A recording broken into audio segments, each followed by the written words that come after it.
اعوذ باللہ من الشیطان الرجیم، بسم اللہ الرحمن الرحیم۔ سامعین و ناظرین، السلام علیکم ورحمۃ اللہ وبرکاتہ۔ اردو گرامر کے ساتھ آپ کی خدمت میں حاضر ہوں۔ آپ سے گزارش ہے اس چینل کو سبسکرائب کریں اور آج کی ویڈیو کو آخر تک دیکھیں تاکہ آج کی ویڈیو اور عنوان کی تمام باتیں آپ کی سمجھ میں اچھی طرح آ جائیں۔ اردو گرامر میں آج ہم نے ایک اہم عنوان کا انتخاب کیا ہے اور وہ ہے کہ مصدر کی اقسام بلحاظ بناوٹ، معنی اور پھر متعدی، یعنی مصدر کی کون کون سی قسمیں ہیں بناوٹ کے لحاظ سے اور پھر معنی کے لحاظ سے اور پھر متعدی سے کیا مراد ہے۔ تو آج ہمارا یہ عنوان ہے۔ آئیے پہلے مصدر کی تعریف جانتے ہیں کہ مصدر کسے کہتے ہیں۔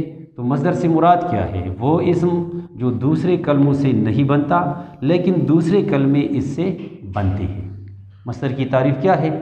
وہ اسم جو دوسرے کلموں سے نہیں بنتا لیکن دوسرے کلمے اس سے بنتے ہیں، مثلا پڑھنا، بولنا، پکڑنا وغیرہ۔ یہ مصدر کی تعریف ہو گئی۔ آئیے اب آتے ہیں کہ بناوٹ کے لحاظ سے مصدر کی کون کون سی اقسام ہیں۔ تو مصدر کی اقسام بلحاظ بناوٹ، بنیادی طور پر اس کی دو قسمیں ہیں۔ ایک ہے مصدر اصلی یا وضعی، یا اسے کہتے ہیں اصلی مصدر یا وضعی مصدر، اور دوسری قسم کا مصدر ہے مصدر جعلی یا مرکب، یعنی جعلی مصدر یا مرکب مصدر۔ پہلی قسم مصدر اصلی یا مصدر وضعی، یا اصلی مصدر یا وضعی مصدر، اس سے کیا مراد ہے؟ یہ کون سی قسم ہے مصدر کی؟ تو آئیے جانتے ہیں۔ وہ مصدر جو خاص مصدری معنوں کے لیے بنایا جاتا ہے، اس سے خالص مصدری معنی لیے جاتی ہے، تو ایسے مصدر کو کہتے ہیں مصدر اصلی یا مصدر وضعی، یا اسے آپ اصلی مصدر یا وضعی مصدر بھی کہہ سکتے ہیں۔ مثال اس کی یہ ہے کہ پڑھنا، لکھنا، جھاگنا، دوڑنا، آنا جانا وغیرہ۔ آپ نے دیکھ لیا کہ یہ خالص مصدری معنی کے لیے وضع کیے گئے ہیں یہ تمام کے تمام ایسے الفاظ، تو اسی لیے اسے کہتے ہیں اصلی مصدر یا وضعی مصدر۔ اس کی دوسری قسم ہے مصدر مرکب یا مصدر جعلی، یا اس کو آپ مرکب مصدر یا جعلی مصدر بھی کہہ سکتے ہیں۔ تو اس سے مراد کیا ہے؟ وہ مصدر جو دوسری زبانوں کے الفاظ کے آخر میں مصدر کی علامت نہ، کیونکہ یہ مصدر کی علامت ہے، لہٰذا جب اسی نہ کو زیادہ کر کے یا دوسری زبانوں کے الفاظ کے بعد اردو مصدر لگا کر بنایا جاتا ہے تو اسے کہتے ہیں مرکب مصدر یا جعلی مصدر۔ کیا مطلب؟ یعنی وہ مصدر جو دوسری زبانوں کے الفاظ کے آخر میں مصدر کی علامت نہ کا اضافہ کیا جاتا ہے، زیادہ کیا جاتا ہے، یا دوسری زبانوں کے الفاظ کے بعد اردو مصدر لگا کر بنایا جاتا ہے، تو اسے کہتے ہیں مرکب مصدر یا جعلی مصدر۔ مثالیں ملاحظہ کر سکتے ہیں کہ گرمانا، دیکھیں گرم سے کیا؟ گرمانا۔ اسی طرح شرم سے شرمانا، دفن سے دفنانا، سیر سے سیر کرنا۔ تو آپ نے یہاں دیکھ لیا کہ دوسری زبانوں سے یہ مصدر بنایا گیا ہے، یا ان کے آخر میں آپ نے دیکھ لیا کہ نون الف کا اضافہ کیا گیا ہے، یا ایک لفظ کے بعد دوسری زبان کے ایک لفظ یہاں لا کر اس کے ساتھ مصدر لگایا گیا ہے، تو اسے کہتے ہیں مرکب مصدر یا جعلی مصدر۔ یہ تو دو قسمیں تھی مصدر کی بناوٹ کے لحاظ سے۔ اب ملاحظہ کرتے ہیں کہ معنی کے لحاظ سے مصدر کی کون کون سی قسمیں ہیں۔ تو معنی کے لحاظ سے اسم کی دو قسمیں ہیں، مصدر لازم یا اس کو کہتے ہیں لازم مصدر، اور مصدر متعدی یا اسے کہتے ہیں متعدی مصدر۔ مصدر لازم یا لازم مصدر سے کیا مراد ہے؟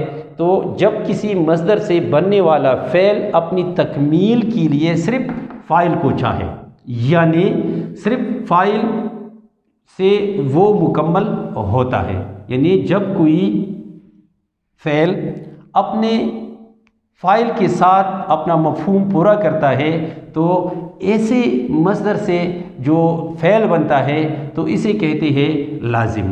تو مصدر لازم سے مراد وہ مصدر کہ جب اس سے کوئی فعل بنتا ہے اور وہ فعل صرف اپنے فاعل سے اپنا مفہوم پورا کرتا ہے، یعنی اسے مفعول کی ضرورت نہیں ہوتی، اسے کہتے ہیں مصدر لازم یا لازم مصدر۔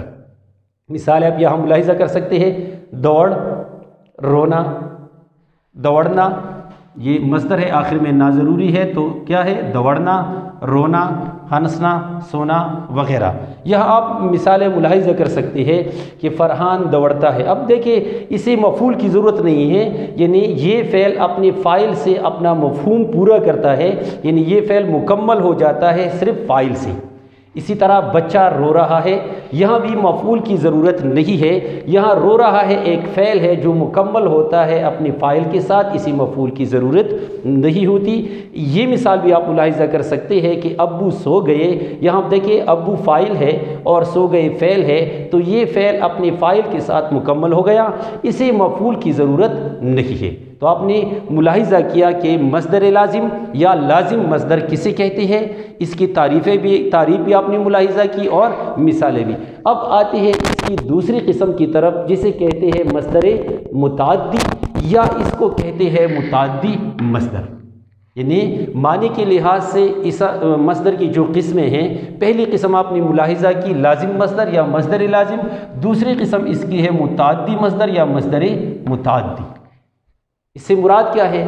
جب کسی مصدر سے بننے والا فعل اپنی تکمیل کے لیے فاعل کے ساتھ مفعول کو بھی چاہے، یا اس کی تعریف ہم یہ بھی کر سکتے ہیں کہ جسے مکمل ہونے کے لیے، کسی مکمل ہونے کے لیے، یعنی فعل کو مکمل ہونے کے لیے فاعل کے ساتھ ساتھ مفعول کی بھی ضرورت ہوتی ہے، اسے مصدر متعدی کہتے ہیں۔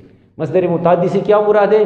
یعنی وہ مصدر جس سے بننے والا فعل اپنی تکمیل کے لیے یعنی مکمل ہونے کے لیے فاعل کے ساتھ ساتھ مفعول کو بھی چاہے، یا اسے مکمل ہونے کے لیے فاعل کے ساتھ ساتھ مفعول کی بھی ضرورت ہوتی ہے، تو ایسے مصدر کو کہتے ہیں مصدر متعدی یا متعدی مصدر۔ یا آپ ملاحظہ کر سکتے ہیں مثالیں کہ مثلا کھانا، یعنی وہ کھاتا ہے، کیا کھاتا ہے، اسی طرح بیچنا، وہ بیچتا ہے، کیا بیچتا ہے، اسی طرح خریدنا، وہ خریدتا ہے، کیا خریدتا ہے وغیرہ۔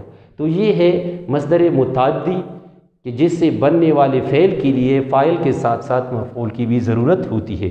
یہاں آپ مثالیں ملاحظہ کر سکتے ہیں جملے کی صورت میں۔ امجد نے آم کھایا، آپ دیکھیں یہ امجد کیا ہے؟ فاعل ہے، یہ آم مفعول ہے، اور کھایا کیا ہے؟ فعل ہے۔ تو اس فعل کے لیے یعنی کھایا کے لیے فاعل کے ساتھ ساتھ مفعول کی بھی ضرورت ہے، یعنی امجد نے کھایا، امجد نے کیا کھایا، مفعول کی بھی ضرورت ہے، لہٰذا یہ کھایا جس مصدر سے بنا ہے تو اسے کہتے ہیں مصدر متعدی۔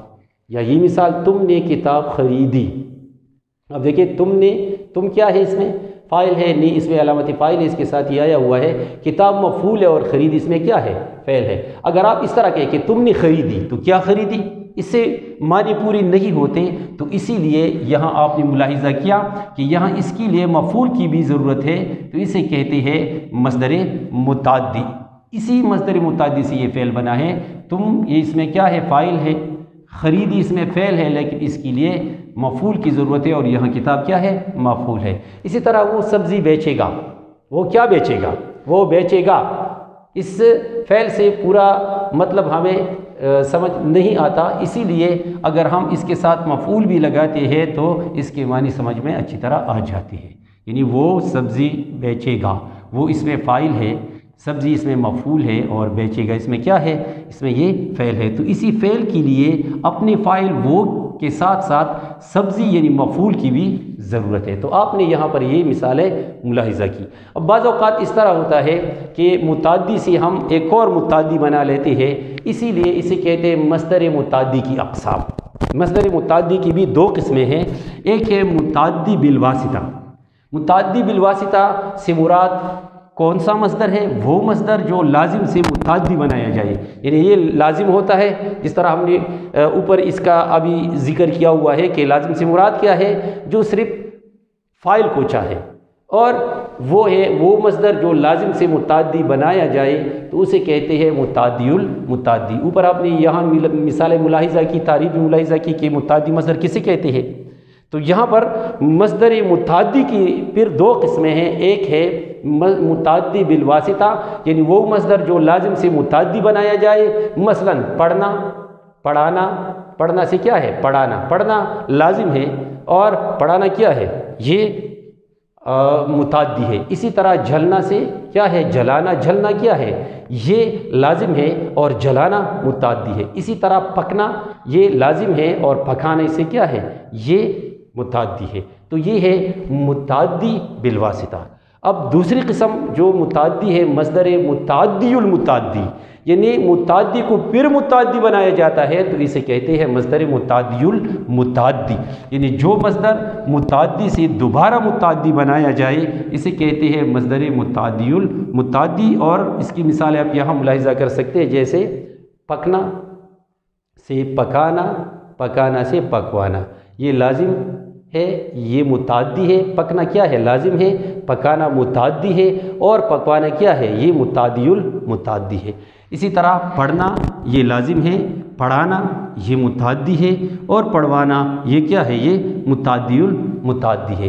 اسی طرح چند مثالیں یہاں میں نے آپ کی آسانی کے لیے لکھی ہوئی ہے کہ اس سے آپ اندازہ لگا سکتے ہیں کہ لازم متعدی اور متعدی المتعدی۔ یہاں دیکھیں لگنا کیا ہے؟ یہ لازم ہے، لگانا متعدی ہے، لگوانا متعدی المتعدی ہے۔ اسی طرح ابلنا، ابلنا کیا ہے؟ یہ لازم ہے، ابالنا یہ متعدی ہے، ابلوانا متعدی المتعدی ہے۔ جلنا یہ کیا ہے؟ یہ لازم ہے، جلانا کیا ہے؟ یہ متعدی ہے اور جلوانا کیا ہے؟ متعدی المتعدی۔ اسی طرح آپ خود بھی بہت ساری مثالیں متعین کر سکتے ہیں، سیکھ سکتے ہیں مختلف کتابوں سے۔